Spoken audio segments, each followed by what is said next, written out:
બસ મારે યાદોમાં પપ્પા રહી ગયા। તો નમસ્કાર મિત્રો, વિડીયોની અંદર આપનું હાર્દિક સ્વાગત છે। મિત્રો, કરણજીની સાચી હકીકત હવે સામે આવી છે।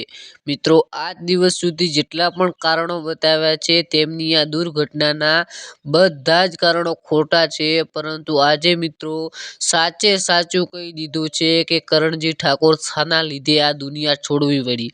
મિત્રો, એ કારણ જાણીને તમે પણ ચોંકી જશો કે શું આવું પણ બની શકે છે। જી હા મિત્રો, આવું પણ બની શકે છે।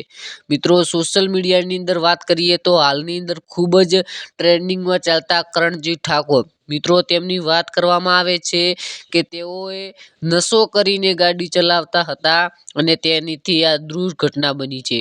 શું મિત્રો ખરેખર આ વાત સાચી છે? મિત્રો, આ ટોપિક પર મેં ક્યારેય નહોતું વિચાર્યું કે મારે વિડીયો બનાવવો પડશે, પરંતુ મિત્રો આજે સવારમાં જ એક વિડીયોની નીચે કોમેન્ટ આવી હતી, તો આજે ચોખ્ખે ચોખ્ખું જાહેર કરી દઉં કે એવું કોઈ પણ પ્રકારનો નશો કરીને આપણા કરણજી ઠાકોર ગાડી ચલાવતા નહોતા। ને મિત્રો બીજી વાત કે માણસને ગયા પછી આપણે કોઈ પણ ઇલ્ઝામ ખોટા ના લગાવી શકીએ, ખાસ કરીને જે કોમેન્ટ કરવાવાળા ભાઈઓ છે, કારણ કે આ દુનિયાની અંદર હોય તો આપણે લડી શકીએ છીએ, પરંતુ દુનિયાની અંદર એ નથી તો આપણે કોઈના વિશે ખોટું વિચારવું એ આપણી ગલતફહેમી છે।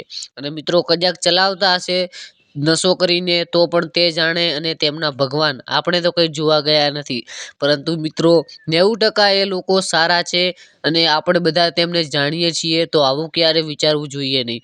બાકી માહિતી કેવી લાગી કોમેન્ટની અંદર જણાવજો, અને જે ભાઈને જે લાગે તે, આપણે કોઈનો વિરોધ પણ નથી કરતા અને કોઈને ઊંચા નીચા પણ નથી બતાવતા।